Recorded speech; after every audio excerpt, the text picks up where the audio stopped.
1ನೇ class 2ನೇ class ಇದ್ರೇನೆ ಒಂದು 10ನೇ class ಥರ ಪರ್ಸ್ನಾಲಿಟಿ ಇತ್ತು. ನಾನು ಬಂದರೆ ಇಡೀ ವೇದಿಕೆ ಫುಲ್ ಆಗ್ತಾ ಇತ್ತು, ಬೇರೆ ಮಕ್ಕಳು ಕಾಣ್ತಾ ಇರಲಿಲ್ಲ. ನನಗೆ ಆವಾಗೆಲ್ಲ ತುಂಬ ಬೇಜಾರಾಗಿ ನಾನು ಮನೇಲಿ ಹೋಗಿ ಅಜ್ಜಿ ಹತ್ರ ಹೇಳ್ತಾ ಇದ್ದೆ, ಅಮ್ಮ ನನ್ನನ್ನು ಯಾಕೋ ಎಲ್ಲರೂ ಆಡ್ಕೋತಿದ್ದಾರೆ ಅಂತೇಳಿ. ಅವಾಗ ಅಜ್ಜಿ ಒಂದು ಮಾತು ಹೇಳ್ತಾರೆ ನನ್ನ ಹತ್ರ, ಸೊ ನಾನು ಮುದುಕಿ, ಅದಕ್ಕೆ ನನ್ನನ್ನು ಮುದುಕಿ ಅಂತ ಹೇಳ್ತಾರೆ. ನಂಗೆ ಬೇಜಾರಾಗುತ್ತಾ? ಇಲ್ಲ ಅಲ್ವಾ? ಸೊ ನೀನು ದಪ್ಪಗಿದ್ಯಾ, ನೀನನ್ನು ದಪ್ಪ ಅಂತ ಹೇಳ್ತಾರೆ, ಅವಾಗ ನೀನು ಯಾಕೆ ಬೇಜಾರು ಮಾಡ್ಕೋಬೇಕು? ನೀನು ಅದನ್ನು ಹೌದು ಅಂತೇಳಿ ಎಕ್ಸೆಪ್ಟ್ ಮಾಡಬೇಕು. ಮರುದಿನ ಯಾವಾಗ ನಾನು ಗ್ರೌಂಡಲ್ಲಿ ಆಟ ಆಡೋವಾಗ ಬೀಳ್ತೀನಿ, ಹೇಳೋವಾಗ ಎಲ್ಲರೂ ನಗಡ್ತಾ ಇರೋವಾಗ ಅವ್ರ ಜೊತೆ ನಾನು ನಗೋಡೋದಕ್ಕೆ ಸ್ಟಾರ್ಟ್ ಮಾಡಿದೆ. ನನಗೆ ಆವಾಗದಿಂದ ನನಗೆ ದೇವದಾಸ್ ಕಾಪಿಕಾಡ್ ಸರ್ ಹತ್ರ ಫೋನ್ ಮಾಡಿ ನನಗೆ ಅವ್ರಿಗೊಂದು ಹಲೋ ಹೇಳಬೇಕು. ಸರಿ, ದೇವದಾಸ್ ಕಾಪಿಕಾಡ್ ಸರ್ಗೆ ಫೋನ್ ಮಾಡ್ತೀನಿ ನಾನು. ಅಲ್ಲಿ ಮಾತಾಡೋವಾಗ ಮ್ಯಾಮ್ ಶರ್ಮಿಳಾ ಮ್ಯಾಮ್ ನನ್ನ ಮಾತು ಕೇಳಿಸ್ಕೊತಾರೆ. ನಿನಗೆ ನಾಟಕದಲ್ಲಿ ಇಂಟ್ರೆಸ್ಟ್ ಇದೆಯಾ ಅಂತ ಕೇಳ್ತಾರೆ. ಮೀಟ್ ಮಾಡೋಕ್ಕೆ ಹೋದಾಗ ಕೇಳ್ತಾರೆ, ನಾಳೆ ಒಂದು ನಾಟಕ ಇದೆ ಮಾಡ್ತೀಯಾ ಅಂತೇಳಿ. ಅದು ಯಾವ ಧೈರ್ಯ ಅಂತ ನಂಗೆ ಗೊತ್ತಿಲ್ಲ, ಸ್ಕ್ರಿಪ್ಟ್ ಏನು ಅಂತ ಗೊತ್ತಿಲ್ಲ. ಸೊ ಓಕೆ, ನೋ ಪ್ರಾಬ್ಲಮ್, ನನಗೆ ನಾಟಕ ಮಾಡೋದು ಇಷ್ಟ, ನಾನು ನಾಟಕ ಮಾಡ್ತೇನೆ ನಾನು. ಬಟ್ ಇವಾಗಿನ ತನಕ ನಾನು ಏನು ಅಭಿನಯ ಮಾಡ್ತಾ ಇದ್ದೀನಿ, ನಾನು ಏನು ನಿಮ್ಮ ಮುಂದೆ ಕಾಣಿಸ್ತಾ ಇದ್ದೀನಿ, ಅದೆಲ್ಲ ನನ್ನ ಗುರುಗಳು, ಅದು ಚಾಪರ್ಕ ತಂಡದ ಶಕ್ತಿ. ನಮಸ್ತೆ ಕನ್ನಡದ ಎಲ್ಲ ಪ್ರೇಕ್ಷಕರಿಗೂ ಬೊಂಬಾಟ್ ಸಿನಿಮಾ ನೋಡುತ್ತಿರುವ ನಿಮಗೆಲ್ಲರಿಗೂ ಸ್ವಾಗತ. ನಾನು ನಿಮ್ಮ ಪ್ರೀತಿಯ ಕಾಮಿಡಿ ಕಿಲಾಡಿ ಪಿಂಕಿ ರಾಣಿ. ಇವತ್ತು ನನ್ನ ಜೀವನದ ಕತೆ, ವ್ಯತೆ, ನೋವು, ನಲಿವು ಎಲ್ಲಾನ ನಿಮ್ಮ ಜೊತೆ ಹಂಚ್ಕೊಳ್ಳೋದಕ್ಕೆ ಬಂದಿದ್ದೀನಿ. ಮೊದಲನೇದಾಗಿ ನಮಸ್ಕಾರ ಮೇಡಮ್, ಹೇಗಿದ್ದೀರಿ? ನಮಸ್ತೆ, ಚೆನ್ನಾಗಿದ್ದೀನಿ. ನಮಗೆ ಗೊತ್ತಿರುತ್ತೆ ಹೇಗಿದ್ದೀನಿ ಅಂತೇಳಿ, ನೋಡೋವಾಗಲೇ ಚೆನ್ನಾಗಿದ್ದೀನಿ. ಸೊ ಇವತ್ತು ನಿಮ್ಮ ಜೀವನದ ಕಥೆಯನ್ನು ಜನರಿಗೆ ಹೇಳುವಂಥ ಪ್ರಯತ್ನ, ಇದು ಕನ್ನಡದಲ್ಲಿ ಸಂದರ್ಶನ ಇರುತ್ತೆ. ಹಾಗಾಗಿ ಮೊದಲಿನಿಂದ ಶುರು ಮಾಡೋಣ. ನಿಮ್ಮ ಹುಟ್ಟು, ಊರು, ತಂದೆ ತಾಯಿ ಯಾರು? ನಾನು ಮಂಗಳೂರಿನ ಹುಡುಗಿ. ನನ್ನ ತಂದೆ ಉದಯ್ ಕುಮಾರ್ ಅಂತೇಳಿ, ತಾಯಿ ಇಂದಿರಾ ಬಿ ಅಂತೇಳಿ. ಮಂಗಳೂರಿನ ಒಂದು ಪುಟ್ಟ ಗ್ರಾಮ ತಲಪಾಡಿ ಅನ್ನೋ ಒಂದು ಗ್ರಾಮದಲ್ಲಿ ಹುಟ್ಟಿ ಬೆಳೆದಿರೋ ಅಂಥ ಹುಡುಗಿ. ಜೀವನದಲ್ಲಿ ಹೆಂಗೆ ಅಂತ ಹೇಳಿದ್ರೆ, ಅಪ್ಪ ಅಮ್ಮ ತಂಗಿ ತಮ್ಮ ನಾನು ಅಜ್ಜಿ ಇದೇ ಜೀವನ ಆಗಿ ಸಾಕ್ತಾ ಬರ್ತಾ ಇರ್ತೀನಿ. ಸೊ ಏನು ಮಾಡ್ತಾ ಇದ್ರು ತಂದೆ ತಾಯಿ ನಿಮ್ಮದು? ಹೇಗಿತ್ತು ನಿಮ್ಮ ಬಾಲ್ಯದ ಜೀವನ ಹಾಗೂ ಮನೆಯಲ್ಲಿ ಪರಿಸ್ಥಿತಿ ಯಾವ ಥರ ಇತ್ತು? ಮನೆಯಲ್ಲಿ ನನ್ನ ಅಜ್ಜಿ ಸ್ವಲ್ಪ ಶ್ರೀಮಂತಿಕೆಯಲ್ಲೇ ಇದ್ದಿದ್ದರಿಂದ ನನ್ನ ಬಾಲ್ಯಾವಸ್ಥೆ ಅಂತೂ ಬಡತನ ಅನ್ನೋದನ್ನು ನೋಡಿರಲ್ಲ. ವಿದ್ಯಾಭ್ಯಾಸಕ್ಕೂ ಚೆನ್ನಾಗಿ ವ್ಯವಸ್ಥೆ ಇತ್ತು. ಆಮೇಲೆ ತಂದೆ ಮಾತ್ರ ಕೂಲಿ ಕೆಲಸಕ್ಕೆ ಹೋಗ್ತಾಯಿದ್ರು. ಬಟ್ ತಾಯಿಯ ತಾಯಿ ಅಂದರೆ ನಮ್ಮ ಅಜ್ಜಿ ಜೊತೆನೇ, ನಮ್ಮ ಅಜ್ಜಿ ಮನೆಯಲ್ಲೇ ಬೆಳೆದಿದ್ದು ನಾನು ಏನಿದ್ರು. ತುಂಬ ಚೆನ್ನಾಗಿ ಉಣ್ಕೊಂಡು ತಿನ್ಕೊಂಡು ಹಾಯಾಗಿ ಮಲ್ಕೊಂಡು ಆಟ ಆಡ್ಕೊಂಡು ಅಡ್ಡಾಡ್ಕೊಂಡು ಜೀವನ ಅಂತೂ ತುಂಬ ಒಂಥರ ಖುಷಿಯಿಂದಾನೇ ಜೀವನ ಜೀವಿಸಿದ್ದೀನಿ, ಬಾಲ್ಯ ಜೀವನನ. ಸ್ಟಾರ್ಟಿಂಗ್ ಡೇಸ್ನಲ್ಲಿ ನಿಮ್ಮಲ್ಲಿ ಒಂದು ಕಲೆ ಇದೆ, ನೀವೇನಾದರೂ ಮಾಡಬಹುದು ಅಂತ ಸ್ಟಾರ್ಟಿಂಗ್ ಡೇಸಲ್ಲಿ ಅದನ್ನು ಫಸ್ಟ್ ಹುಡುಕಿದ್ದು, ಸಪೋರ್ಟ್ ಮಾಡಿದ್ದು ಯಾರು ನೆನಪಿದ್ಯಾ? ಮೊದಲ ಛದ್ಮವೇಷ ಎಲ್ಲಿ ಹಾಕಿದ್ರಿ? ನನ್ನ ತಾಯಿ ಅಂದರೆ ಅವರು ಸ್ಕೂಲಲ್ಲಿ ಡ್ಯಾನ್ಸು, ಸಾಂಗ್ಸು ಈ ರೀತಿ ಎಲ್ಲ ಮಾಡ್ತಿದ್ದಿದ್ದರಿಂದ ಅವ್ರಿಗೂ ನನ್ನನ್ನು ಸ್ಕೂಲಿಗೆ ಕರ್ಕೊಂಡು ಹೋಗುವಾಗ, ಅಂದರೆ ಅಂಗನವಾಡಿಯಲ್ಲಿರುವಾಗ ಛದ್ಮವೇಷ ಹಾಕಿಸ್ಬೇಕು ಅಂತ ಆಸೆ ಆಗುತ್ತೆ. ಸೊ ಅವಾಗ ನನಗೆ ಫ್ಯಾಷನ್ ಶೋ ಮಾಡಿಸಿದಾರಂತೆ ಮಮ್ಮಿ. ಅಂದರೆ ಫ್ಯಾನ್ಸಿ ಡ್ರೆಸ್ಸಲ್ಲಿ, ಅಂದರೆ ರ್ಯಾಂಪ್ ವಾಕ್ ಸಮಥಿಂಗ್ ಆ ರೀತಿ ಮಾಡಿಸ್ಕೊಂಡು ಮಮ್ಮಿ ಸ್ಟಾರ್ಟ್ ಮಾಡಿದಂಥ ಜರ್ನಿ. ಮಮ್ಮಿಗೆ ತುಂಬ ಇಷ್ಟ, ಮಗಳು ಆ್ಯಕ್ಟ್ ಮಾಡೋದಂದ್ರೇ ತುಂಬ ಇಷ್ಟ ನನ್ನ ಮಮ್ಮಿಗೆ. ಅದೇ ಜರ್ನಿ ಸ್ಟಾರ್ಟ್ ಆಗುತ್ತೆ. ಯಾವಾಗಲೂ ವರ್ಷ ಫ್ಯಾನ್ಸಿ ಡ್ರೆಸ್ ಇದ್ದರೆ ನನ್ನ ಮಗಳಿದ್ದಾಳೆ, ಭಾಷಣ ಸ್ಪರ್ಧೆ ಬಂದರೆ ನನ್ನ ಮಗಳಿದ್ದಾಳೆ, ಏನಕ್ಕೂ ನನ್ನ ಮಗಳಿದ್ದಾಳೆ ಅಂತ ಧೈರ್ಯದಲ್ಲಿ ಹೇಳ್ತಾ ಇದ್ರು. ಗೊತ್ತಿಲ್ಲ ನನ್ನ ಮಮ್ಮಿ ನನ್ನಿಂದ ಏನು ನೋಡಿದ್ದಾರೆ ಅಂತೇಳಿ, ಬಟ್ ಯಾಕೋ ತುಂಬ ಸಪೋರ್ಟ್ ಮಾಡಿದ್ದು ನನ್ನ ಮಮ್ಮಿ ಸಣ್ಣದ್ರಿಂದಲೇ. ಸೊ ಸ್ಕೂಲ್ ಡೇಸ್ ಬಗ್ಗೆ ಹೇಳೋದಾದರೆ ಪಿಂಕಿ ರಾಣಿ ಅವರು ಎಷ್ಟು ಚುರುಕಾದ ಹುಡುಗಿನ, ದಡ್ಡ ಹುಡುಗಿನ, ಅಥವಾ ತುಂಬ ಎಲ್ಲರನ್ನು ಮೆಚ್ಚಿಸುವಂಥ ಆಲ್ರೌಂಡರ್ ಕಲಾವಿದೆ ಆ ಥರ ಏನಾದರೂ? ಪರೀಕ್ಷೆಯಲ್ಲೂ ಚೆನ್ನಾಗಿ ಮಾಡ್ತಾರೆ, ಸ್ಟೇಜಲ್ಲೂ ಪರ್ಫಾರ್ಮೆನ್ಸ್ ಮಾಡ್ತಾರೆ, ಮನೆಯಲ್ಲೂ ತುಂಬ ಚೂಟಿ ಹುಡುಗಿ ಆ ಥರ ಹುಡುಗಿನ? ತುಂಬ ಚೂಟಿ ಹುಡುಗಿ, ತುಂಬ ಚೂಟಿ. ಅಂದರೆ ಇವತ್ತು ಟೀಚರ್ಸ್ ಹತ್ರ ಕೇಳಿದ್ರು ಹೇಳ್ತಾರೆ, ಎಲ್ಲದರಲ್ಲೂ ಆಟ ಪಾಠ, ಏನು ಸಾಂಸ್ಕೃತಿಕ ವೇದಿಕೆ ಆಗಿರ್ಬೋದು, ಆಟೋಟ ಸ್ಪರ್ಧೆಗಳಾಗಿರ್ಬಹುದು, ಓದೋದ್ರಲ್ಲಾಗಿರ್ಬೋದು, ಆಲ್ರೌಂಡರ್ ಯಾವತ್ತಿದ್ರು ಎಲ್ಲದಕ್ಕೂ. ಈ ಕಡೆ ಆಟ ಅಂದರೆ ಸ್ಪೋರ್ಟ್ಸ್ ಕಾಂಪಿಟೇಷನ್ ಬಂದರೆ ಸ್ಪೋರ್ಟ್ಸಲ್ಲೂ ಇರ್ತಿದ್ರೆ, ಈ ಕಡೆ ಡ್ಯಾನ್ಸಿಗಂತೂ ತೆಗಿತಾ ಇರಲಿಲ್ಲ ನನ್ನ ಪ್ರೈಮರಿಲಿ. ಯಾಕಂದರೆ ಅವಾಗಲೇ 1ನೇ ಕ್ಲಾಸ್ 2ನೇ ಕ್ಲಾಸ್ ಇದ್ರೇ ಒಂದು 10ನೇ ಕ್ಲಾಸ್ ಥರ ಪರ್ಸ್ನಾಲಿಟಿ ಇತ್ತು. ಅದು ನಿಮಗೆ ಅರ್ಥ ಆಗುತ್ತೆ ನೋಡೋವಾಗ. ಸೊ ಅದಕ್ಕೋಸ್ಕರ ನಾನು ಬಂದರೆ ಇಡೀ ವೇದಿಕೆ ಫುಲ್ ಆಗ್ತಾಯಿತ್ತು, ಬೇರೆ ಮಕ್ಕಳು ಕಾಣ್ತಾ ಇರಲಿಲ್ಲ. ಅದಕ್ಕೋಸ್ಕರ ನನ್ನನ್ನು ಏನಕ್ಕೋ ಡ್ಯಾನ್ಸಲ್ಲಿ ಇಲ್ಲ ಪಿಂಕಿ ಡ್ಯಾನ್ಸಿಗೆ ಬೇಡ, ಭಾಷಣಕ್ಕೆ ಬೇಕು, ನಾಟಕಕ್ಕೆ ಬೇಕು, ಹಿಂಗೆ ಸೇರಿಸ್ತಾ ಇದ್ರು. ಬಟ್ ಆದರೂ ಏನೋ ಒಂದು ಆ ಜರ್ನಿ ನಂದು ಸಣ್ಣದ್ರಿಂದಲೇ ತಂದೆ ತಾಯಿ ಸಪೋರ್ಟು, ಅಜ್ಜಿ ಸಪೋರ್ಟ್ ಇದ್ದಿದ್ದರಿಂದ ನನಗೆ ಎಲ್ಲದಕ್ಕೂ ಯಾವುದಕ್ಕೂ ನಾನು ಹೆಸಿಟೇಷನ್ ಮಾಡ್ತಾ ಇರಲಿಲ್ಲ, ಭಯ ಬೀಳ್ತಾ ಇರಲಿಲ್ಲ. ಎಲ್ಲಿ ಹೋದರೂ ತುಂಬ ಧೈರ್ಯದಲ್ಲಿ ನಿಲ್ಲೋಳು. ಎಷ್ಟು ದೊಡ್ಡ ವೇದಿಕೆ ಕೊಟ್ಟರು ಧೈರ್ಯದಲ್ಲಿ ನಿಂತು ಭಾಷಣ ಮಾಡೋಳು, ಇಲ್ಲ ಧೈರ್ಯದಲ್ಲಿ ನಿಂತು ನಂದು ಪಿಕ್ ಆ್ಯಂಡ್ ಸ್ಪೀಚ್ ಮಾಡೋಳು. ಸೊ ಒಂಥರ ನಾಲೆಜ್ ಅಂತೂ ಜನರಲ್ ನಾಲೆಜ್ ಅವಾಗಲೇ ನ್ಯೂಸ್ ನೋಡೋಳು, ನ್ಯೂಸಲ್ಲಿ ಏನೆಲ್ಲ ವಿಷಯ ಆಗಿದೆ ಅದನ್ನು ಮರುದಿನ ಟೀಚರ್ಸ್ ಹತ್ರ ಹೋಗಿ ಮಾತಾಡೋಳು. ಸೊ ಆ ಥರ ಒಂದು ಟಾಕೆಟಿವ್ ಹುಡುಗಿ. ಸೊ ನಿಮ್ಮ ತಾಯಿ ಬಗ್ಗೆ ಹೇಳೋದಾದ್ರೆ ಅವರು ತುಂಬ ಸಪೋರ್ಟ್ ಮಾಡ್ತಾ ಇದ್ರು ಅಂತ ಹೇಳಿದ್ರಿ. ಸೊ ಅವರ ಸ್ವಲ್ಪ ಜರ್ನಿ ಬಗ್ಗೆ ಹೇಳ್ಬೋದಾ? ಯಾಕೆ ಅವರಿಗೆ ಕಲೆ ಮೇಲೆ ಅಷ್ಟು ಪ್ರೀತಿ, ಮಗಳನ್ನ ಮುಂದೆ ತಗೊಂಬರ್ಬೇಕು, ಸಪೋರ್ಟ್ ಮಾಡಬೇಕು, ನನ್ನ ಮಗಳು ಎಲ್ಲರ ಮುಂದೆ ತುಂಬ ಒಳ್ಳೆ ಪರ್ಫಾರ್ಮೆನ್ಸ್ ಮಾಡಬೇಕು ಅಂತಂದ್ರೆ ಆ ಒಂದು ಪುಷ್ ಇಲ್ಲ ಅಂತ ಹೇಳಿದ್ರೆ ಯಾವ ಮಕ್ಕಳು ಬೆಳಿಲಿಕ್ಕೆ ಸಾಧ್ಯ ಇಲ್ಲ. ತಾಯಿ ಬಗ್ಗೆ ಹೇಳೋದಾದ್ರೆ? ತಾಯಿ ಬಗ್ಗೆ ಹೇಳಬೇಕಂದ್ರೆ ನನ್ನ ತಾಯಿದ್ದು ತಂದೆ ತುಂಬ ಸಣ್ಣ ವಯಸ್ಸಿನ ಮಕ್ಕಳಿರೋವಾಗಲೇ ತೀರೋಗ್ತಾರೆ. ಸೊ 3 ಸಣ್ಣ ಹೆಣ್ಮಕ್ಳು ನಮ್ಮ ಅಜ್ಜಿಗೆ. ಅವ್ರನ್ನ ಬಿಟ್ಟು ನಮ್ಮ ಅಜ್ಜಿ ಕುವೈಟಲ್ಲಿ ಹೊರದೇಶದಲ್ಲಿ ದುಡಿಯೋದಿಕ್ಕೆ ಹೋಗ್ತಾರೆ. ಈ 3 ಹೆಣ್ಮಕ್ಳಿಗೆ ವಿದ್ಯಾಭ್ಯಾಸ ಕೊಡಬೇಕು, ಈ 3 ಹೆಣ್ಮಕ್ಳನ್ನ ಮದುವೆ ಮಾಡಿಕೊಡ್ಬೇಕು ಅಂತ ಹೇಳಿ. ಸೊ ಈ ವಿದ್ಯಾಭ್ಯಾಸ ಕೊಡೋ ಸಮಯದಲ್ಲಿ ಇವ್ರು ಅಜ್ಜಿ ಮನೇಲಿ ಉಳಿತಾರೆ. ಬಟ್ ಅಜ್ಜಿ ನಮ್ಮ ಅಮ್ಮಂದ್ರಿಗೆ ದೊಡ್ಡಮ್ಮಂದ್ರಿಗೆ ವಿದ್ಯಾಭ್ಯಾಸನೂ ಸರಿಯಾಗಿ ಮಾಡಕ್ಕೆ ಬಿಡದೆ, ಅವ್ರು ಏನು ಕನಸುಗಳಿದೆ ಅದನ್ನು ಈಡೇರಿಸಕ್ಕೆ ಬಿಡದೆ ತುಂಬ ಟಾರ್ಚರ್ಗಳನ್ನು ಕೊಟ್ಟು ಅವರನ್ನು ನೋಡ್ಕೋತಿರ್ತಾರೆ. ಬಟ್ ಕ್ರಮೇಣ ಸ್ವಲ್ಪ ವರ್ಷಗಳ ನಂತರ ಅಜ್ಜಿ ಊರಲ್ಲಿ ಸೆಟ್ಲ್ ಆಗುವಾಗ ಇವರಿಗೆ ವಯಸ್ಸು ಬಂದು ಮದುವೆ ಆಗಿ ಹೋಗಿರ್ತಾರೆ. ಆದರೆ ನಮ್ಮ ದೊಡ್ಡಮ್ಮಂದ್ರದ್ದಾಗಿರ್ಬೋದು, ನನ್ನ ತಾಯಿದಾಗಿರ್ಬೋದು ಕನಸೆಲ್ಲ ಹಾಗೆ ಇರುತ್ತೆ. ಅಂದರೆ ಸಣ್ಣ ವಯಸ್ಸಲ್ಲಿ ಡ್ಯಾನ್ಸ್ ಮಾಡಬೇಕು, ಅಲ್ಲ ಬೇರೆ ಏನಾದರೂ ಸಾಂಸ್ಕೃತಿಕ ಕಾರ್ಯಕ್ರಮಗಳಲ್ಲಿ ತಮ್ಮನ್ನು ತಾವು ತೊಡಗಿಸ್ಬೇಕು ಅಂತಿದ್ದಾಗ ಅಲ್ಲಿ ಒಂದು ವಿರೋಧ ಬಂದಿರುತ್ತೆ, ಹೆಣ್ಮಕ್ಳು ಮಾಡಬಾರ್ದು ಅಂತೇಳಿ. ಆದರೆ ನನ್ನ ತಾಯಿಗೆ ಏನಾಗಿರುತ್ತೆ ಅಂದರೆ ನಾನು ಹೆಣ್ಣಾಗಿ ಮಾಡೋದನ್ನು ನನ್ನ ಮಕ್ಕಳು ಮಾಡಬೇಕು ಅನ್ನೋ ಸಪೋರ್ಟ್ ಕೊಡಬೇಕು ಅನ್ನೋ ದೃಷ್ಟಿಯಿಂದ ನನ್ನ ತಾಯಿ ನನಗೆ ಸಪೋರ್ಟ್ ಮಾಡಿದ್ರು. ಇವತ್ತು ಪಿಂಕಿ ರಾಣಿ ಏನು ನಿಮ್ಮ ಮುಂದೆ ಕಾಣಿಸ್ತಾ ಇದ್ದಾಳೆ ಇದು ಅವಳ ತಾಯಿಯಿಂದ. ಸೊ ನಿಮ್ಮ ಹೆಸರು ಕೇಳಿದಾಗ ಸ್ವಲ್ಪ ಆಶ್ಚರ್ಯ ಆಗುತ್ತೆ. ಅಂದರೆ 2 ಹೆಸರುಗಳು ಜಾಯಿಂಟ್ ಆಗಿರುವಂಥದ್ದು, ಪಿಂಕಿ ಅಂತ ಇದೆ, ರಾಣಿ ಅಂತ ಇದೆ. ಇದು ಹುಡುಗಿಯರಲ್ಲಿ ಸಾಮಾನ್ಯವಾಗಿ ಬೇರೆ ಬೇರೆ ಹೆಸರುಗಳು. ನಿಮ್ಮ ನಿಜವಾದ ಹೆಸರು ಪಿಂಕಿ ರಾಣಿನ, ಅಥವಾ ನಿಮ್ಮನ್ನು ಮನೆಯಲ್ಲಿ ಕರೆಯೋದು, ಅಥವಾ ನೀವೀಗ ಸಿನಿಮಾ ಅಥವಾ ನಿಮ್ಮ ನಾಟಕ ರಂಗಕ್ಕೆ ಇಟ್ಕೊಂಡಿರುವಂಥ ಹೆಸರ? ಇಲ್ಲ, ಆ್ಯಕ್ಚುಲಿ ಈ ಹೆಸರನ್ನು ನಮ್ಮ ಅಜ್ಜಿ ಇಟ್ಟಿದಂತೆ, ನನಗೆ ಗೊತ್ತಿಲ್ಲ ಯಾಕೆ ಅಂತೇಳಿ. ಬಟ್ ನನ್ನ ನಿಜವಾದ ಹೆಸರೇ ಪಿಂಕಿ ರಾಣಿ. ಬಟ್ ನನಗೆ ಆ ಸಣ್ಣ ವಯಸ್ಸಲ್ಲಿರುವಾಗ ಅಜ್ಜಿ ಹತ್ರ ಕೇಳಲಿಕ್ಕೂ ಆಗಲಿಲ್ಲ. ಇವಾಗ ಪ್ರಶ್ನೆಗಳನ್ನು ಕೇಳಿದಾಗ ಅವ್ರ ಹತ್ರ ಕೇಳಬೇಕು ಅಂದರೆ ಅವರು ಇಲ್ಲ. ತುಂಬ ಮಿಸ್ ಮಾಡ್ಕೋತೀನಿ ನನ್ನ ಅಮ್ಮನ್ನ. ಬಟ್ ಅಮ್ಮ ಅಂದರೆ ನನ್ನ ಅಜ್ಜಿನ. ಅವರಿಟ್ಟ ಹೆಸರು ಅವ್ರು ಕೊಟ್ಟ, ನಾನು ಯಾಕಂದರೆ ನನ್ನ ಅಜ್ಜಿನ ಜ್ಞಾಪಕ ಮಾಡ್ಕೋತಿದ್ದೀನಿ ಅಂದರೆ ನಾನು ಸಣ್ಣದ್ರಲ್ಲೇ ತುಂಬ ದಪ್ಪ ಇದೆ. ಕೆಲವರಿಗೆ ಕ್ವಶನ್ ಕಾಡುತ್ತೆ, ದಪ್ಪ ಇದ್ದವರು ಏನು ಸಾಧಿಸೋಕ್ಕೆ ಸಾಧ್ಯ ಇಲ್ಲ, ಏನಕ್ಕೆ ಇವರಿಷ್ಟು ದಪ್ಪ ಇದ್ದಾರೆ ನೋಡಿದವ್ರು ಆಡ್ಕೊಳ್ಳಲ್ವಾ? ಸೊ ಈ ರೀತಿ ಮಾತುಗಳು ಬರುತ್ತೆ. ಬಟ್ ಈ ಸಮಯದಲ್ಲಿ ನಾನು ನನ್ನ ಅಜ್ಜಿನ ಜ್ಞಾಪಕ ಮಾಡ್ಕೋತೀನಿ. ಯಾಕಂದರೆ ನಮ್ಮ ಅಜ್ಜಿ ಒಂದ್ಸಲ ನಾನು ಸ್ಕೂಲಿಗೆ 5ನೇ ಕ್ಲಾಸ್ ತನಕ ನಮ್ಮ ಅಮ್ಮ ನನ್ನನ್ನು ಕರ್ಕೊಂಡೋಗಿ ಸ್ಕೂಲಿಗೆ ಬಿಡ್ತಾಯಿದ್ರು. ಆಮೇಲೆ ನನ್ನ ತಂಗಿನ ನಮ್ಮ ಅಮ್ಮ ಡೆಲಿವರಿ ಆದಮೇಲೆ ನಾನು ಒಬ್ಬಳೇ ಸ್ಕೂಲಿಗೆ ಹೋಗೋಕ್ಕೆ ಸ್ಟಾರ್ಟ್ ಮಾಡಿದೆ. ಅವಾಗ ನಾನು ವ್ಯಾನಲ್ಲಿ ಹೋಗ್ತಾ ಇರೋವಾಗ ನನ್ನ ಹತ್ರ ಕೂತವರೆಲ್ಲ ಹೇಳೋರು, ನೀನು ದಪ್ಪ ಇದೆಯಾ, ನಿನಗೆ ಜಾಗ ಹೋಗುತ್ತೆ, ನಮಗೆ ಪ್ಲೇಸೇ ಸಿಕ್ಕಲ್ಲ ಅಂತ ತುಂಬ ಒಂಥರ ಆಡ್ಕೊಳ್ಳೋರು. ನನಗೆ ಅವಾಗೆಲ್ಲ ತುಂಬ ಬೇಜಾರಾಗಿ ನಾನು ಮನೇಲಿ ಹೋಗಿ ಅಜ್ಜಿ ಹತ್ರ ಹೇಳ್ತಾ ಇದ್ದೆ, ಅಮ್ಮ ನನ್ನನ್ನು ಯಾಕೋ ಎಲ್ಲರೂ ಆಡ್ಕೋತಿದ್ದಾರೆ ಅಂತೇಳಿ. ಅವಾಗ ಅಜ್ಜಿ ಒಂದು ಮಾತು ಹೇಳ್ತಾರೆ ನನ್ನ ಹತ್ರ, ನನ್ನನ್ನು ಎಲ್ಲರೂ ಮುದುಕಿ ಅಂತ ಹೇಳ್ತಾರೆ, ಯಾಕೆ ಹೇಳು? ನಿಮ್ಮ ಕೂದಲು ಹಣ್ಣಾಗಿದೆ ಮತ್ತು ನಿಮ್ಮ ಮುಖದಲ್ಲೆಲ್ಲ ನಿರಿ ಬಿದ್ದಿದೆ, ಅದಕ್ಕೋಸ್ಕರ ಅಂದೆ. ಸೊ ನಾನು ಮುದುಕಿ, ಅದಕ್ಕೆ ನನ್ನನ್ನು ಮುದುಕಿ ಅಂತ ಹೇಳ್ತಾರೆ. ನನಗೆ ಬೇಜಾರಾಗುತ್ತಾ? ಇಲ್ಲ ಅಲ್ವಾ? ಸೊ ನೀನು ದಪ್ಪಗಿದ್ಯಾ, ನೀನನ್ನು ದಪ್ಪ ಅಂತ ಹೇಳ್ತಾರೆ. ಅವಾಗ ನೀನು ಯಾಕೆ ಬೇಜಾರು ಮಾಡ್ಕೋಬೇಕು? ನೀನು ಅದನ್ನು ಹೌದು ಅಂತೇಳಿ ಎಕ್ಸೆಪ್ಟ್ ಮಾಡಬೇಕು, ಅದನ್ನು ಸ್ವೀಕರಿಸಬೇಕು ಅನ್ನೋ ಮಾತು ಹೇಳ್ತಾರೆ. ಯಾವತ್ತೂ ನನಗೆ ಅಜ್ಜಿ ಆ ಮಾತನ್ನು ಹೇಳಿದ್ದಾರೆ.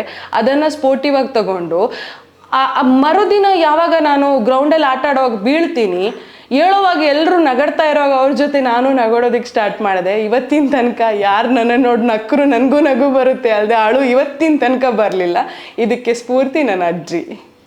ಸೊ ಸ್ಕೂಲ್ ಡೇಸಲ್ಲಿ ಎಲ್ಲ ಮಕ್ಕಳಿಗೆ ಒಂದು ಆಸೆ ಇರುತ್ತೆ, ಫ್ಯೂಚರಲ್ಲಿ ಯಾವಾಗಲೂ ಅಂದರೆ ಕ್ಲಾಸಲ್ಲೆಲ್ಲ ಕೇಳ್ತಾ ಇರ್ತಾರೆ, ಮಕ್ಕಳೇ ನೀವು ದೊಡ್ಡಾದ್ಮೇಲೆ ಏನಾಗ್ತೀರಿ ಅಂತ.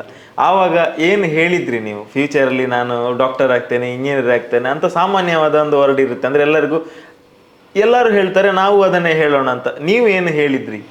ನಾನು ನಮ್ಮ ಅಜ್ಜಿಗೆ ಡಾಕ್ಟರ್ ಆಗಬೇಕು ಅನ್ನೋ ದೊಡ್ಡ ಕನಸಿತ್ತು. ಒಂದು 5ನೇ ಕ್ಲಾಸ್ ತನಕ ಡಾಕ್ಟರ್ ಆಗ್ತೀನಿ ಅಂತ ಹೇಳ್ತಾ ಇದ್ದೆ. ಆಮೇಲೆ ಎಲ್ಲಾದರೂ ಕೇಳಿದರೆ ಪೈಲಟ್ ಆಗ್ತೇನೆ ಅಂತ ಹೇಳ್ತಾ ಇದ್ದೆ. ಆಮೇಲೆ ಎಲ್ಲಿ ಕೇಳಿದ್ರು ಸಿನಿಮಾ ನಟಿ ಆಗ್ತೀನಿ ಅಂತ ಹೇಳ್ತಾ ಇದ್ದೆ. ಬಟ್ ನಾಯಕ ನಟಿ ಆಗ್ಲಿಕ್ಕಂತೂ ಆಗಿಲ್ಲ, ಬಟ್ ನಟಿ ಅಂತೂ ಆಗಿದ್ದೀನಿ ಅನ್ನೋ ಸಂತೋಷ ಇದೆ ಅಷ್ಟೇ. ಸೊ ಪ್ರೈಮರಿ ಆಯಿತು, ಹೈಸ್ಕೂಲ್ ಎಲ್ಲಿ ಮಾಡಿದ್ರಿ? ಹೇಗಿತ್ತು ಹೈಸ್ಕೂಲ್ ಜೀವನ? ಹೈಸ್ಕೂಲು ಆನಂದಾಶ್ರಮ ಹೈಸ್ಕೂಲು, ಕೋಟೆಕರ್ ಸೋಮೇಶ್ವರದ ಹತ್ರ. ಹೈಸ್ಕೂಲ್ ಜೀವನನೂ ಅಷ್ಟೇ ತುಂಬ jolly life. Kabaddi district state compete ಮಾಡಿದ್ದೇನೆ ಕಬಡ್ಡಿ ಕಾಂಪಿಟೇಷನಲ್ಲಿ. ಹಾಗೆ ನಾಟಕಕ್ಕಿದ್ರು ನಾನೇ ಸೈ, ಸ್ಕೂಲ್ ಪೀಪಲ್ ಲೀಡರ್ಸ್ ಇದ್ದರು ನಾನೇ ಸೈ, ಏನಿದ್ರು ನಾನೇ, ಎಲ್ಲದಕ್ಕೂ ಪಿಂಕಿ ರಾಣಿನೇ. ಅಂದರೆ ಇವಾಗಲೂ ಬೇರೆಯವ್ರನ್ನ ಬ್ಯಾಚ್ ಅವ್ರು ಸಿಕ್ಕಿದ್ರೆ ಯಾವ ರೀತಿ ಗುರ್ತಿಡ್ಕೋತಾರೆ ಅಂದರೆ ಫ್ರೆಂಡ್ಸ್ಗಳು, ನೀನು ಯಾವ ಬ್ಯಾಚಲ್ಲಿದ್ದೆ? ನಾನು ಪಿಂಕಿ ರಾಣಿ ಬ್ಯಾಚಲ್ಲಿದ್ದೆ ಅಂತ ಹೇಳಿದ್ರೆ ಎಲ್ರಿಗೂ ಗೊತ್ತಾಗುತ್ತೆ.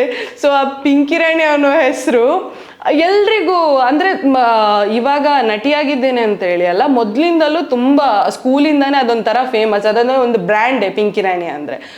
ಬಂಕ್ ಮಾಡ್ಕೊಂಡು ಎಲ್ಲೂ ಹೋಗ್ತಾ ಇರಲಿಲ್ಲ, ಅಂಥ ಸ್ಕೂಲ್ಗಳಲ್ಲಿ ಇರಲಿಲ್ಲ. ಬಟ್ ಸ್ಕೂಲ್ ಲೈಫಲ್ಲಿ ಟೀಚರ್ಸ್ಗಳನ್ನು ಪ್ರತಿಯೊಬ್ಬರನ್ನ, ಗೀತಾ ಟೀಚರ್, ಸರೋಜಿನಿ ಟೀಚರ್, ಆಮೇಲೆ ಸರೋಜಾ ಟೀಚರ್, ಮತ್ತು Gayathri teacher, Veena teacher, Pradeep sir, Gurumurthy sir, ಎಲ್ಲರನ್ನ ಮರೆಯೋದಕ್ಕೆ ಸಾಧ್ಯ ಇಲ್ಲ. The best part is PT sir, Taranath sir, ಅವ್ರನ್ನಂತೂ ಮರೆಯೋದಕ್ಕೆ ಸಾಧ್ಯನೇ ಇಲ್ಲ. ನಮ್ಮ ಅಂದರೆ ಆ ಹೈಸ್ಕೂಲ್ ಲೈಫ್ ಒಂಥರ ನಮಗೆ ಯಾವ ರೀತಿ ಇತ್ತು ಅಂದರೆ, ಈ ಕಡೆ ಸ್ಟ್ರಿಕ್ಟು ಅಲ್ಲ, ಆ ಕಡೆ ನಾವು ತರಲೆ ಮಾಡೋದಕ್ಕೆ ಕಡಿಮೆನೂ ಇಲ್ಲ. ಸೊ ಆ ರೀತಿ ಇರ್ತಿತ್ತು. ಹಿಂದಿ ಕಾಪಿ ಬರೆಯೋದಕ್ಕೆ ಹೇಳಿದರೆ ಹಿಂದಿ ಕಾಪಿ ಬುಕ್ಕಲ್ಲಿ ಹಿಂದಿ ಸಾಂಗ್ನ ಬರೆದು ಕೊಡ್ತಾ ಇದ್ವಿ. ಇವತ್ತಿನವರೆಗೆ ಮಿಸ್ಗೂ ಗೊತ್ತಿಲ್ಲ, ಪಾಪ ಅವ್ರು ಗುಡ್ ಅಂತೇಳಿ ಹಾಕ್ಕೊಡ್ತಾ ಇದ್ರು. ಸೊ ಆಮೇಲೆ ಎಲ್ಲ ಥರ ಜಾಲಿ ಮಾಡಿದ್ದೀವಿ. ಹೈಸ್ಕೂಲಿದು ಅಂತಲ್ಲ, ಪ್ರೈಮರಿದು ಫ್ರೆಂಡ್ಸಿದು ಗ್ರೂಪ್ಸ್ ಇದೆ, ಇವಾಗಲೂ ಹೈಸ್ಕೂಲಿದು ಫ್ರೆಂಡ್ಸಿದು ಗ್ರೂಪ್ ಇದೆ, ಕಾಲೇಜ್ ಫ್ರೆಂಡ್ಸಿದು ಗ್ರೂಪ್ ಇದೆ. ಬಟ್ ಎಲ್ಲರೂ ಒಂದ್ಸಲ ಹೀಗೆ ಮೀಟ್ ಆಗೋವಾಗಂತೂ ಅದನ್ನು ಮಿಲ್ಕ್ ಹಾಕೋದಕ್ಕೆ ಚೆನ್ನಾಗಿರುತ್ತೆ. ಮೊದಲು ಏನೆಲ್ಲ ಮಾಡಿದ್ದೀವಿ, ವಾಶ್ರೂಮ್ ಹತ್ರ ಹೋಗಿ ಏನೇನನ್ನು ಬರೆದಿಟ್ಟಿದ್ದೀವಿ, ಬೆಂಚಲ್ಲಿ ಏನೆಲ್ಲ ಬರೆದಿಟ್ಟಿದ್ದೀವಿ, ಮತ್ತು ಯಾವ್ಯಾವ ಮಿಸ್ಸನ್ನು ಯಾವ್ಯಾವ ರೀತಿ ಗೋಳಿಡ್ಕೊಂಡಿದ್ದೀವಿ. ಬಟ್ ಕೆಲವನ್ನಿಲ್ಲಿ ಹೇಳೋಕ್ಕಾಗಲ್ಲ, ಯಾಕಂದರೆ ಮಿಸ್ಗಳು ಕಾಂಟ್ಯಾಕ್ಟಲ್ಲಿ ಇದ್ದಾರೆ. ಸೊ ಸಖತ್ ಎಂಜಾಯ್ ಮಾಡಿದ್ದೀವಿ ಆ ಲೈಫನ್ನು. ಸೊ ನೀವು ಸ್ಪೋರ್ಟ್ಸಲ್ಲಿ ತುಂಬ ಚೆನ್ನಾಗಿದ್ರಿ ಅಂತ ಹೇಳಿದ್ರಿ, ಅದು ಎಲ್ಲಿ ತನಕ ಮುಂದುವರಿತು? ಆಮೇಲೆ ಯಾಕೆ ನಿಲ್ಲಿಸಿದ್ರಿ? ಕಬಡ್ಡಿ ಅಂದರೆ ಪಂಚಪ್ರಾಣ. ಆಮೇಲೆ ಏನಾಯಿತು ಅಂದರೆ, ನಾನು ಯಾವಾಗ ರಂಗಭೂಮಿ ಅನ್ನೋದನ್ನು ಆಸ್ವಾದಿಸಿ ಬಂದೆ, ಆಮೇಲಿಂದ ನನಗೆ ರಂಗಭೂಮಿಲೇ ನಾನು ತುಂಬ ಸಮಯಾವಕಾಶವನ್ನು ಕಾಲಾವಕಾಶ ಕಳೀತಾ ಬಂದೆ. ಸೊ ಆ ಸಮಯದಲ್ಲಿ ನನಗೆ ಸ್ಪೋರ್ಟ್ಸನ್ನು ಜರ್ನಿನ ಮುಂದುವರಿಸ್ಲಿಕ್ಕೆ ಆಗಲಿಲ್ಲ. ಬಟ್ ಆದರೂ ಸ್ವಲ್ಪ ಪ್ರಯತ್ನಿಸ್ತಾ ಇದ್ದೆ.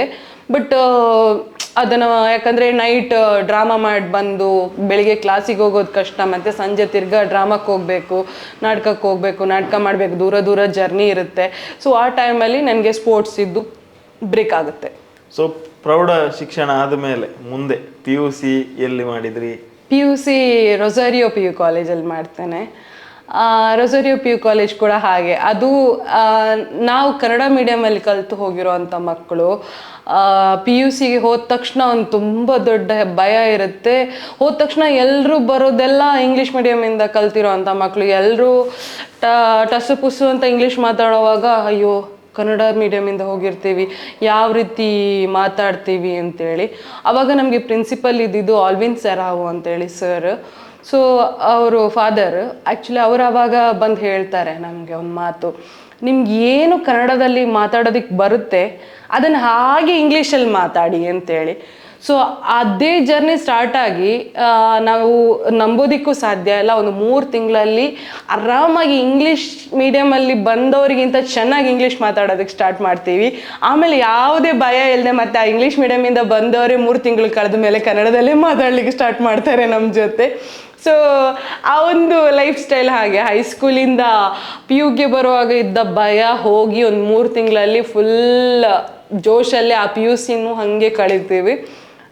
It's a very fantastic years. For 2 years ನಾವು PUC ಏನು ಮಾಡಿರ್ತೀವಿ ಅದಂತೂ ಅಲ್ಟಿಮೇಟ್ ನಮ್ಮ ಲೈಫಲ್ಲಂತೂ. ಅದಾದ್ಮೇಲೆ ಎಜುಕೇಶನ್, ಆಮೇಲೆ ಅಲ್ಲೂ ಎಜುಕೇಷನ್ ಮಾಡ್ತಾ ಇರೋವಾಗಲೂ ನಾಟಕದಲ್ಲಿರ್ತೀನಿ. ಮತ್ತು ಡಿಗ್ರಿಗೆ ಅಂತೇಳಿ ಗೋಕರ್ಣ ಕಾಲೇಜ್ಗೆ ಹೋಗ್ತೀನಿ. ಗೋಕರ್ಣನಾಥೇಶ್ವರ ಕಾಲೇಜ್ಗೆ ಹೋದ್ಮೇಲೆ ನನಗೆ PUCನ ಡಿಗ್ರಿನ ಕಂಪ್ಲೀಟ್ ಮಾಡೋಕ್ಕಾಗಲ್ಲ, ಯಾಕಂದರೆ ನನಗೆ ಡ್ರಾಮಾಗಳು ಜಾಸ್ತಿ ಆಗ್ತಾ ಹೋಗ್ತದೆ, ಬಾಂಬೆಗೆ ಹೋಗೋದಕ್ಕಿರುತ್ತೆ. ಸೊ ಅಲ್ಲಿಗೆ ವೈಂಡ್ ಅಪ್ ಮಾಡ್ತೀನಿ ನಾನು ಕಾಲೇಜ್ಗೆ ಹೋಗೋದು. ಮತ್ತೆಲ್ಲ ನಾನು ಪೋಸ್ಟಲ್ಲೇ ಮಾಡ್ತೀನಿ ಡಿಗ್ರೀಸ್ನ. ಸೊ ಯಾಕಾಗಿ ಈ ಗೀಳು ಸ್ಟಾರ್ಟ್ ಆಯಿತು ಅಂದರೆ ನಾಟಕ ಅಥವಾ ಒಂದು ಕಲೆಯಲ್ಲಿ ನಾನು ಮುಂದುವರಿಬೇಕು ಅಂತ ಹೇಳಿ? ಯಾಕಂದರೆ ಎಲ್ಲರೂ ಎಜುಕೇಷನ್ ಒಂದು ಕಂಪ್ಲೀಟ್ ಮಾಡಿ ಆಮೇಲೆ ಏನಾದರೂ ಮುಂದುವರಿಸೋಣ ಅಂತ ಇರ್ತಾರೆ. ಮಿಡಲಲ್ಲಿ ಯಾಕೆ ನಿಮಗೆ ಅಂದರೆ ಕಲೆಯಲ್ಲಿ ನಾನು ಜೀವನ ಸಾಗಿಸಬೇಕು ಅಥವಾ ಅದರಲ್ಲಿ ನನ್ನ ಇದನ್ನು ಕಟ್ಕೋಬೇಕು ಅಂತ ಅನ್ನಿಸ್ತು? ಆ್ಯಕ್ಚುಲಿ ನನಗೆ ನಂದು ಮೂಮೆಂಟ್, ಒಂದು ಫ್ಯಾನ್ ಮೂಮೆಂಟ್ ಅಂತ ಹೇಳ್ತಾರೆ. ಆ ಫ್ಯಾನ್ ಮೂಮೆಂಟು ತುಂಬ ಒಂದು 6th 7th ಸ್ಟ್ಯಾಂಡರ್ಡಿಂದಲೇ ಸ್ಟಾರ್ಟ್ ಆಗಿರುತ್ತೆ. ನಾನು 6th ಸ್ಟ್ಯಾಂಡರ್ಡ್ 7th ಸ್ಟ್ಯಾಂಡರ್ಡ್ ಇರೋವಾಗ ನಮ್ಮ ಕಾವೇರಿ ನಾಟಕ ನೋಡಿರ್ತೇನೆ. ನನಗೆ ಆವಾಗದಿಂದ ನನಗೆ ದೇವದಾಸ್ ಕಾಪಿಕಾಡ್ ಸರ್ ಹತ್ರ ಫೋನ್ ಮಾಡಿ ನನಗೆ ಅವ್ರಿಗೊಂದು ಹಲೋ ಹೇಳಬೇಕು, ಮತ್ತು ನನಗೆ ನಿಮ್ಮದು ಫ್ಯಾನ್ ಅಂತ ಹೇಳಬೇಕು ಅನ್ನೋ ಒಂದು ಫ್ಯಾನ್ ಮೂಮೆಂಟ್ ಇರುತ್ತೆ. ಸೊ ಹಾಗೆ ನನಗೆ ನವೀನ್ ಡಿ ಪಾಟೀಲ್ ಸರ್ ಹತ್ರ ಕೂಡ. ಸೊ ನನಗೆ 2 ನಂಬರು ಪೇಪರಲ್ಲಿ ಸಿಕ್ಕಿರುತ್ತೆ. ನಾನು ಅದನ್ನು ಇಟ್ಕೊಂಡು ಒಂದು 2 ವರ್ಷ ನಾನು ಅವ್ರಿಗೆ ಫೋನ್ ಮಾಡಬೇಕು ಅಂತ ಕಾಯ್ತಾ ಇರ್ತೀನಿ. ನಮ್ಮ ಮಮ್ಮಿ ಬೈತಾ ಇರ್ತಾರೆ.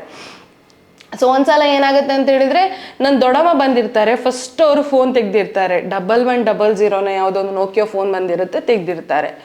ಆಗ ಯಾರಿಗಾದ್ರೂ ಫೋನ್ ಮಾಡೋದಕ್ಕಿದ್ರೆ ಫೋನ್ ಮಾಡು ಅಂತ ಹೇಳ್ತಾರೆ. ನಾನು ದೊಡ್ಡಮ್ಮನ ಹತ್ರ ಹೇಳ್ತೀನಿ, ನನಗೆ ಫೋನ್ ಮಾಡೋದಕ್ಕಿದೆ, ನವೀನ್ ಡಿ ಪಾಟೀಲ್ ಸರ್ಗೆ ಫೋನ್ ಮಾಡೋದಕ್ಕಿದೆ, ಮತ್ತು ದೇವದಾಸ್ ಕಾಪಿಕಾಡ್ ಸರ್ಗೆ ಫೋನ್ ಮಾಡೋದಕ್ಕಿದೆ ಅಂತೇಳಿ. ಆವಾಗ ನವೀನ್ ಡಿ ಪಾಟೀಲ್ ಸರ್ಗೆ ಫೋನ್ ಮಾಡೋವಾಗ ಅವ್ರ ಫೋನ್ ನಾಟ್ ರೀಚೇಬಲ್ ಇರುತ್ತೆ. ಸರಿ, ದೇವದಾಸ್ ಕಾಪಿಕಾಡ್ ಸರ್ಗೆ ಫೋನ್ ಮಾಡ್ತೀನಿ ನಾನು. ಕಾಪಿಕಾಡ್ ಸರ್ ವಿಶ್ ಮಾಡ್ತೀನಿ, ತುಂಬ ಎಕ್ಸೈಟೆಡ್ ಆಗಿ ಮಾತಾಡ್ತೀನಿ. ಅಂದರೆ ಫ್ಯಾನ್ ಮೂಮೆಂಟ್ ಆಬ್ವಿಯಸ್ಲಿ ಗೊತ್ತಿರುತ್ತೆ. ಅಲ್ಲಿ ಮಾತಾಡೋವಾಗ ಶರ್ಮಿಳಾ ಮ್ಯಾಮ್ ನನ್ನ ಮಾತು ಕೇಳಿಸ್ಕೊತಾರೆ. ನಿನಗೆ ನಾಟಕದಲ್ಲಿ ಇಂಟ್ರೆಸ್ಟ್ ಇದೆಯಾ ಅಂತ ಕೇಳ್ತಾರೆ. ತುಂಬ ಇಂಟ್ರೆಸ್ಟ್ ಇದೆ ಅಂತ ಹೇಳ್ತೀನಿ. ಸರಿ, ಓಕೆ, ನೀನು ಬಂದು ನಿಮ್ಮ ಫ್ಯಾಮಿಲಿ ಜೊತೆ ಬಂದು ನಮ್ಮನ್ನು ಮೀಟ್ ಮಾಡಬೇಕು ಅಂತ ಹೇಳ್ತಾರೆ. ಸೊ ವೆರಿ ನೆಕ್ಸ್ಟ್ ಡೇ ನಾನು ಅವರನ್ನು ಮೀಟ್ ಮಾಡೋಕ್ಕೆ ಹೋಗ್ತೀನಿ. ಮೀಟ್ ಮಾಡೋಕ್ಕೆ ಹೋದಾಗ ಕೇಳ್ತಾರೆ, ನಾಳೆ ಒಂದು ನಾಟಕ ಇದೆ, ಮಾಡ್ತೀಯಾ ಅಂತೇಳಿ. ಅವಾಗ ನಾನು 9th ಸ್ಟ್ಯಾಂಡರ್ಡಲ್ಲಿ ಇರ್ತೇನೆ.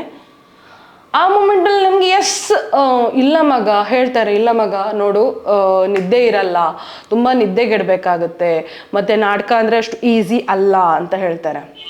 ಸೊ ಓಕೆ, ನೋ ಪ್ರಾಬ್ಲಮ್, ನನಗೆ ನಾಟಕ ಮಾಡೋದು ಇಷ್ಟ, ನಾನು ನಾಟಕ ಮಾಡ್ತೇನೆ.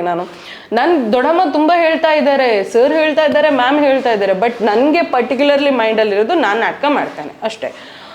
ಸರಿ ಅಂದರೆ ನಾಳೆ ನಾಟಕ ಇದೆ, ನಾಳೆ ನಾಟಕ ಮಾಡ್ತೇನೆ ಅಂತ. ಅದು ಯಾವ ಧೈರ್ಯ ಅಂತ ನಂಗೆ ಗೊತ್ತಿಲ್ಲ, ಸ್ಕ್ರಿಪ್ಟ್ ಏನು ಅಂತ ಗೊತ್ತಿಲ್ಲ. ನಾಟಕ ದಿನ ಬೆಳಿಗ್ಗೆ ಚೈತ್ರ ಶೆಟ್ಟಿ ನನಗೆ ಸ್ಕ್ರಿಪ್ಟ್ ಎಕ್ಸ್ಪ್ಲೇನ್ ಮಾಡ್ತಾಳೆ. ಅದನ್ನು ನಾನು ಅವತ್ತು ಸಂಜೆ ಹೋಗಿ ಆ್ಯಕ್ಟ್ ಮಾಡಬೇಕು. ಫಸ್ಟ್ ನಾಟಕ ಮೊಬೈಲ್ ಮಾಧವ ಮಾಡ್ತೇನೆ. ಸೊ ಸರ್ ಹೇಳ್ತಾರೆ, ಚೆನ್ನಾಗಿ ಮಾಡಿದೆ, ನಾಳೆ ಇನ್ನೊಂದು ನಾಟಕ ಇದೆ, ಅದನ್ನು ಮಾಡಬೇಕು, ಮೊಬೈಲ್ ಮಾಧವ ಅಲ್ಲ, ಸುದ್ದಿ ಮಾಲ್ಪೋಡ್ಸಿ. ಅದರ ಸ್ಕ್ರಿಪ್ಟನ್ನು ಕೂಡ ಚೈತ್ರ ಹೇಳ್ಕೊಡ್ತಾಳೆ. ಅದ್ರ ಮರುದಿನೂ ಚೆನ್ನಾಗಿ ಮಾಡ್ತೀನಿ. ಸೊ ಅದೊಂದು ಬ್ಲೆಸ್ಸಿಂಗ್ಸ್ ಅಂತ ಹೇಳಬೇಕು ನನಗೆ. ಅಂದರೆ ಅಷ್ಟು ದೊಡ್ಡ ಕಲಾ ದಿಗ್ಗಜರು ಅಂಥ ಒಂದು ತಂಡ, ಚಾಪರ್ಕ ತಂಡದಲ್ಲಿ ಮೊದಲು ನಾನು ರಂಗಭೂಮಿ ಪ್ರವೇಶ ಮಾಡಿದೆ ಅಂತ ಹೇಳೋದಕ್ಕೆ ತುಂಬ ಹೆಮ್ಮೆ ಆಗ್ತದೆ. ಆ ಒಂದು ಮೂಮೆಂಟ್, ಆ ಒಂದು ಏನಂತ ಅವಕಾಶವನ್ನು ಕೊಟ್ಟದ್ದಕ್ಕೆ ಶ್ರೀಯುತ ಡಾಕ್ಟರ್ ದೇವದಾಸ್ ಕಾಪಿಕಾಡ್ ಸರ್ ಹಾಗೆ ಶರ್ಮಿಳಾ ಮ್ಯಾಮ್ಗೆ ತುಂಬ ಚಿರಋಣಿ. ನಾನು ಯಾವತ್ತಿದ್ರೂ ನನ್ನ ಗುರುಗಳು ಅವರೇ ಅಂತ ಹೇಳ್ತೀನಿ. ಯಾಕಂದರೆ ಅದು ಕೇಳಿ ಎಷ್ಟು ಅವಕಾಶ ಸಿಗಬೇಕು ಅಂತ ಕೇಳಿ ಪಡ್ಕೊಂಡ್ರೂ ಸಿಗೋದಿಲ್ಲ. ಅಂಥದ್ರಲ್ಲಿ ಇಷ್ಟು ವರ್ಷಗಳ ತಪಸ್ಸಿನ ಫಲನ ಏನು ಅಂತ ನನಗೆ ಗೊತ್ತಾಗಲ್ಲ, ನನ್ನ ಅಪ್ಪ ಅಮ್ಮ ಮಾಡಿದ ಪುಣ್ಯನ ಅಂತ ಗೊತ್ತಿಲ್ಲ. ಅಂಥ ದೊಡ್ಡ ತಂಡದಲ್ಲಿ ದಿಗ್ಗಜರ ಜೊತೆ ಭೋಜಣ್ಣ, ಸತೀಶ್ ಬಂದಲೆ ಸರ್, ಅರವಿಂದ್ ಬೋಳಾರ್ ಸರ್, ಇವ್ರ ಜೊತೆ ಆ್ಯಕ್ಟ್ ಮಾಡೋದಕ್ಕೆ ಸಿಗುತ್ತೆ. ಕಾಪಿಕಟ್ ಸರ್, ಶೋಭರಾಜ್ ಪಾ ಅವರು. ಸೊ ಇಂಥ ಒಂದು ಅಷ್ಟು ಕಲಾವಿದರ ಜೊತೆ ಆ್ಯಕ್ಟ್ ಮಾಡೋದಕ್ಕೆ ನಂಗೊಂದು ಅವಕಾಶ ಸಿಗುತ್ತೆ. ಅದು ನನ್ನ ಪುಣ್ಯ ಅಂತಲೇ ಹೇಳ್ತೀನಿ ಯಾವತ್ತಿದ್ರು.